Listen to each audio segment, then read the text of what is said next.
This episode of Writing Excuses has been brought to you by our listeners, patrons, and friends. If you would like to learn how to support this podcast, visit www.patreon.com/writingexcuses. Season 20, Episode 40. This is Writing Excuses. Mary Robinette Kowal's personal writing process. I'm Mary Robinette. I'm Dongwon. I'm Dan. I'm Aaron. And I'm Howard.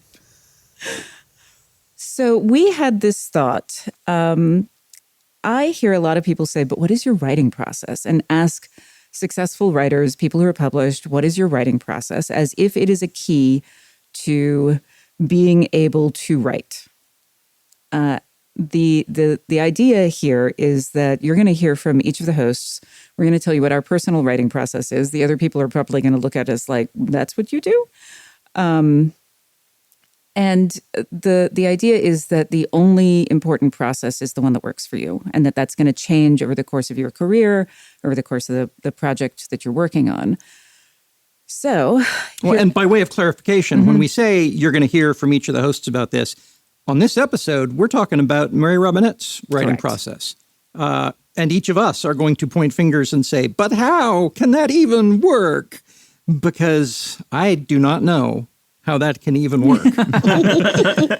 Yeah. So my writing process is based on having a completely random schedule, but also having started with a random schedule where I was putting writing in the gaps of everything else I was doing.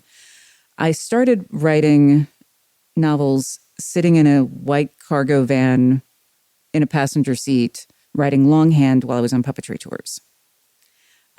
Because that was the thing that I could do. And then I had this ancient, at the time it was new, but this sewing machine of a portable computer. And so then my process was I would transcribe things.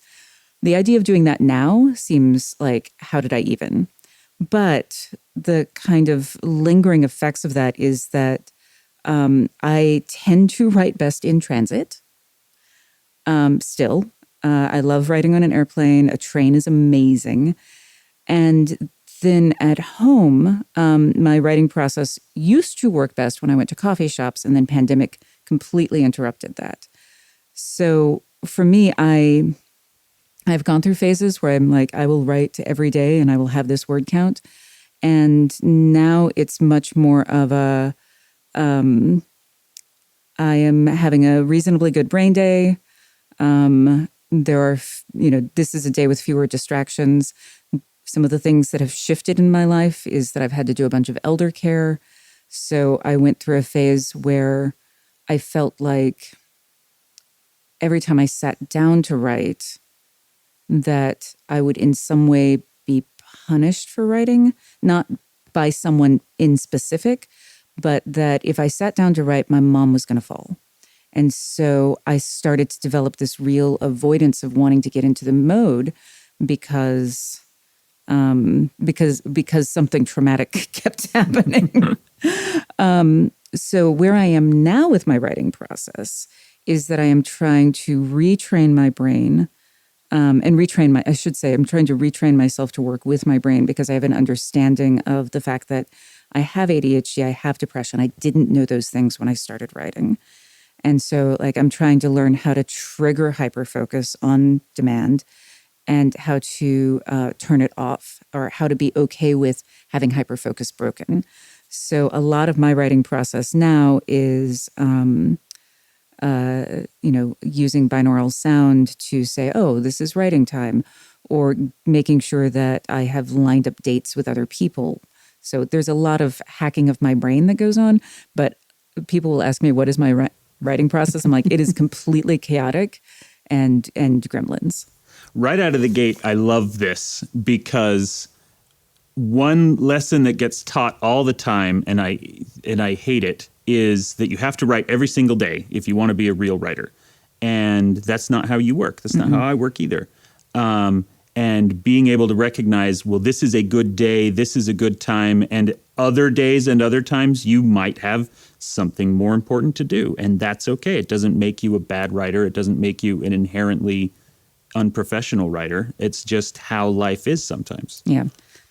I want to rewind to an earlier thing, though, because the thought that I had as you're describing it is cargo vans don't have very good suspension. And so riding by hand in the passenger seat of a moving cargo van seems like your penmanship is quite remarkable, and I begin to understand why.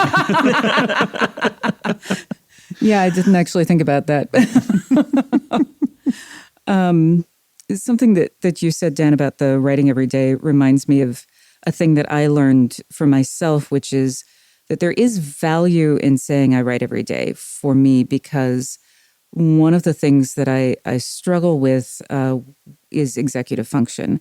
And the I write every day reduces a level of executive function because it means that's a decision I didn't have to make. Mm-hmm.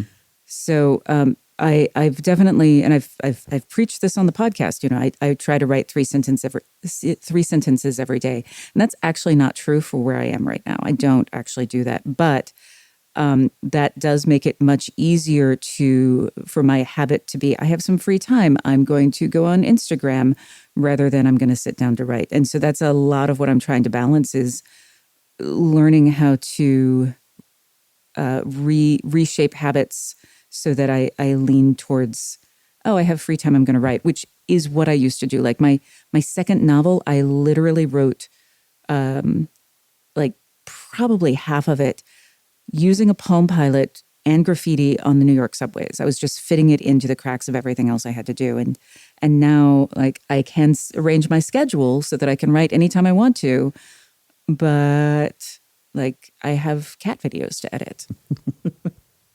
Two things. One, I really love this idea that like you fit it into the cracks of your life, and I'm curious about that. But first, I actually read this book on habits, and one of the things that they said is that what habits do is move something that you're doing from a thing you do to a thing you are. And so, for example, people will say, I am a writer who writes every day versus like, I need to write every day. And that if you do a habit long enough, that's why people will be like, I'm a runner versus I am someone who runs daily. And that then it shifts so that it just feels like such a baseline of who you are that you go ahead and like do it because it feels like it's part of your identity. That can be good or bad. It can become like a prison of identity, but that's something that like, I think that's why sometimes people like that feeling of like, I am a daily writer. Yeah.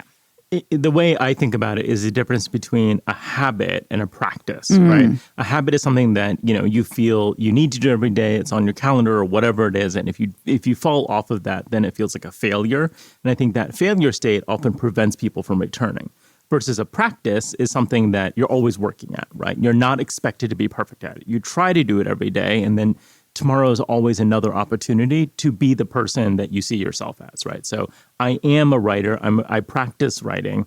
That means that you're making time and space in an intentional way, but not holding yourself to an unrealizable standard, right? Because I think very few people who say they write every day actually write every day, right? Stuff happens, right? There are emergencies, there's vacations, there's travel, there's all these other things. And quite frankly, I think you should be making time for those things, other interests in your life, other people in your life. And so it's okay if you are a daily writer, that you are not literally writing every day, right? And so I think a lot of us can get really hung up on this like completionist perfection. And I think the idea of a practice can make that space for you to still see yourself as that thing and doing the thing without beating yourself up. Yeah.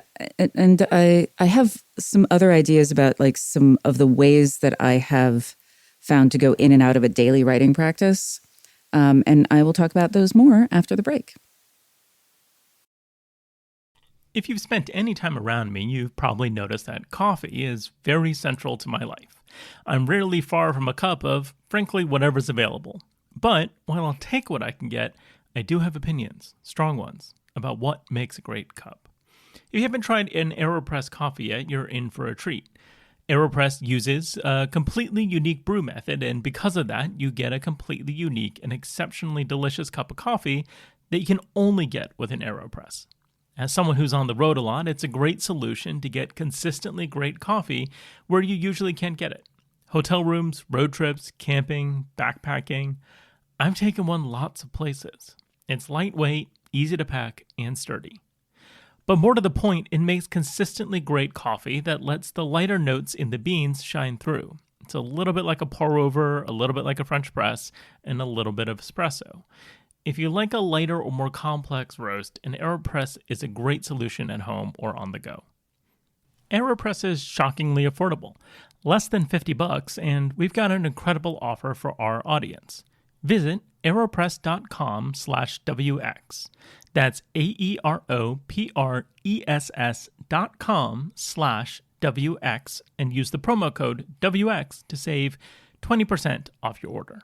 That's aeropress.com/WX, and be sure to use code WX at checkout to save 20%. It's time to ditch the drive-thru, toss the French press, and say yes to better mornings fueled by better coffee. AeroPress ships to the U.S. and over 60 countries around the world, and we thank them for sponsoring our show. So before we took our break, I said that I was interested in exploring how I go in and out of a daily writing practice. Because one of the things that I've realized as someone who has ADHD, and like in hindsight, so many of my career choices make sense because one of the things that fuels an ADHD brain, or that we respond well to, is new things. But we also really enjoy it. Like hyperfocus is a pleasurable thing for us. And so in hindsight, it's I was choosing careers where I was in theater, so I had a new project every couple of months. Novel, interesting, challenging, and urgent, right? Those are the triggers. And, I love doing those things. And so a new novel, very exciting. So I've realized that when I started, I was still participating in the late lamented Nano. And that is binge writing. That is hyper-focus for a month on a thing. And so now I recognize that, actually, it's okay for me to say, I'm going to focus on this for this period of time.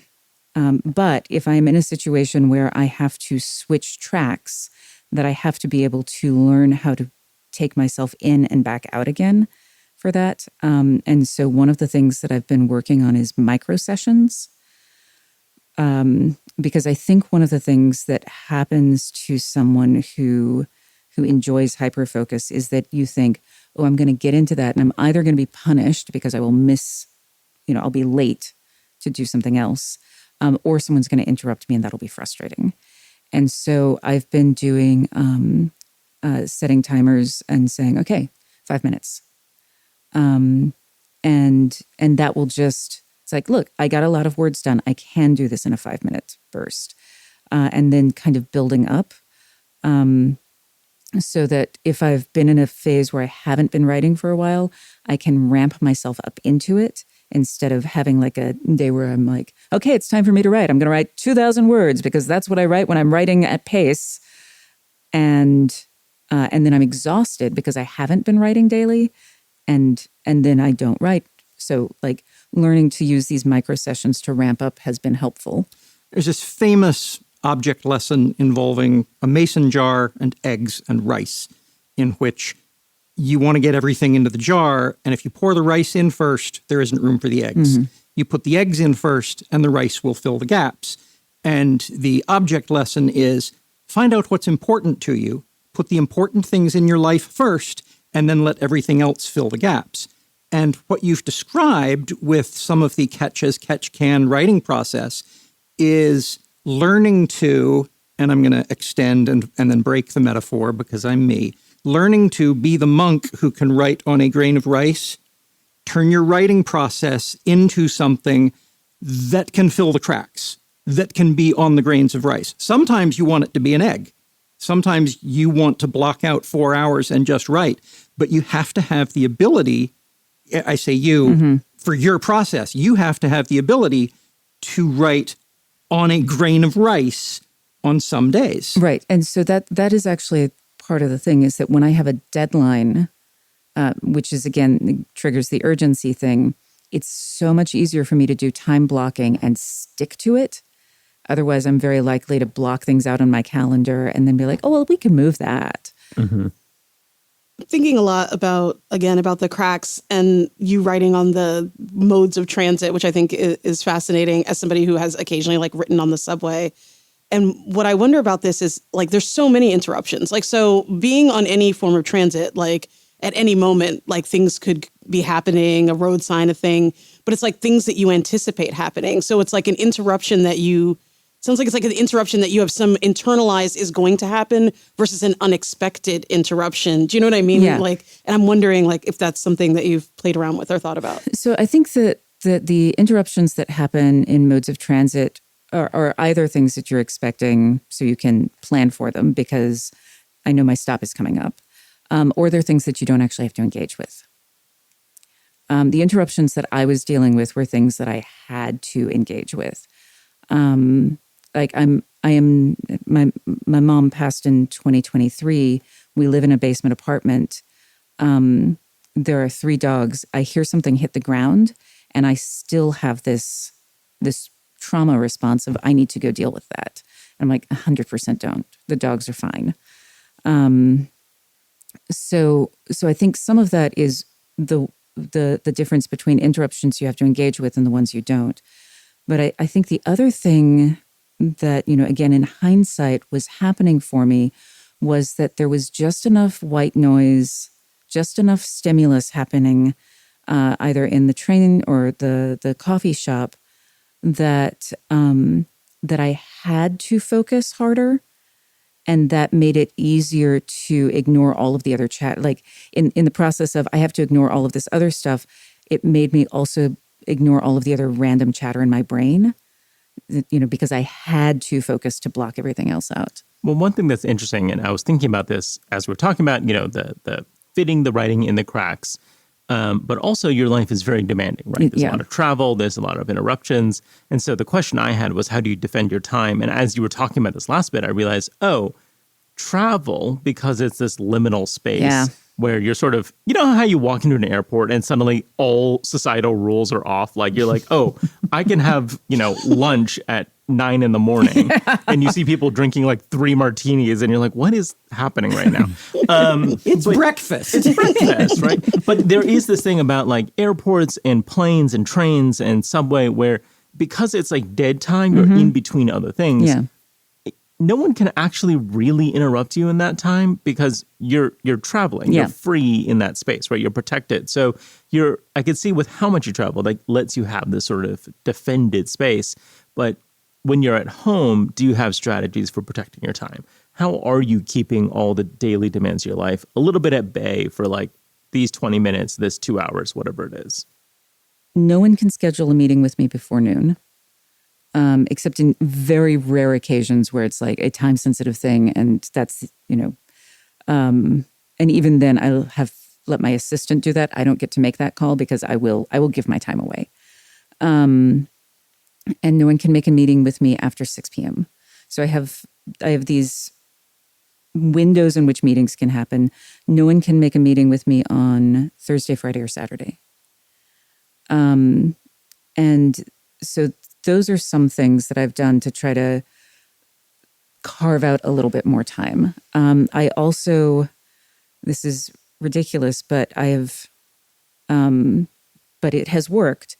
I have trained Elsie and Guppy that when I am at my desk and I say, Mary Robinette working now, that they will both mostly curl up and go to sleep because they know that they will get treats and that I will play with them when I'm done.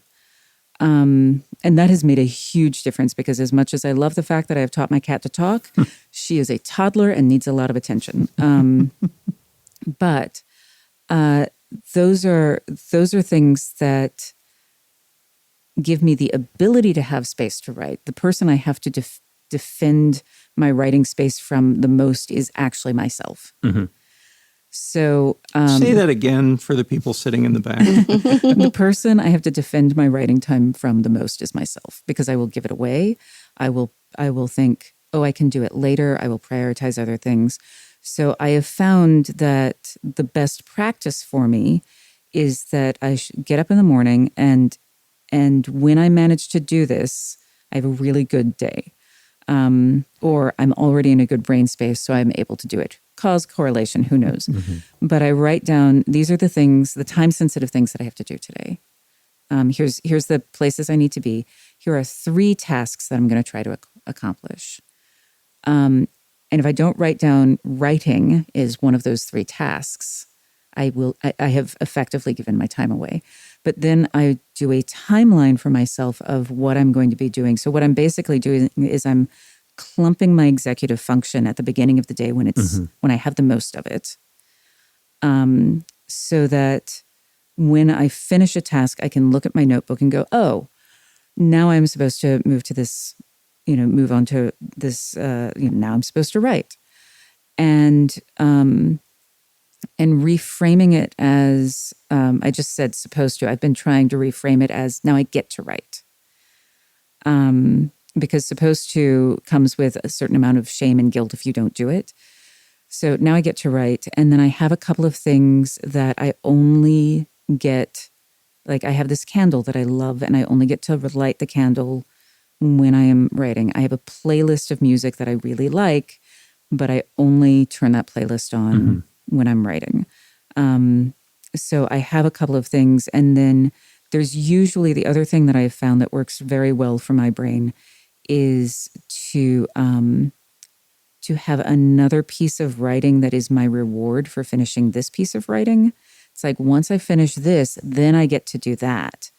And once I finish that, then I get to do, then I get to write the scene where they make out. And then I get to do the thing where the dragons, are flying. And then I get to that seeing the next bit of writing as the reward for this bit of writing helps me link an excitement.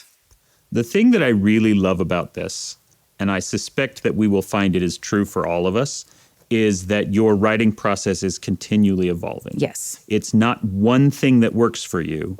It's things that are changing. And some of that is your circumstances have changed, who you are living with, what job you have. But a lot of it is just you are learning more about yourself. You just said that something you have found about yourself, giving yourself a reward. You are an incredibly accomplished and experienced writer, and you are still discovering things about yourself in your process. And that is, I hope, really beneficial for aspiring writers to hear. That on the one hand, maybe the downside is that you never hit the point where you've perfected everything. It's never a solved problem. But the upside is that you are continually learning, you are continually growing, you're continually figuring out new things that work well for you. Yeah. So that's our hope for you, our listeners, as you are listening to us talk about our writing processes, because all of us have different brains and all of us have different struggles and challenges and goals. For you, I have some homework. What helps you want to do the things that aren't writing, the other things in your life, the other tasks, the other joys that you have? What helps you with those? Because the tools that you use for those also work with writing.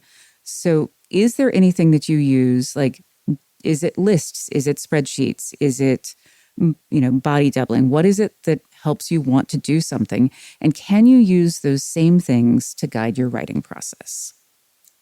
This has been Writing Excuses. You're out of excuses. Now go write.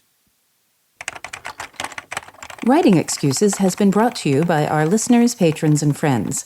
For this episode, your hosts were Mary Robinette Kowal, Dongwon Song, Aaron Roberts, Dan Wells, and Howard Taylor. This episode was engineered by Marshall Carr Jr., mastered by Alex Jackson, and produced by Emma Reynolds. For more information, visit writingexcuses.com.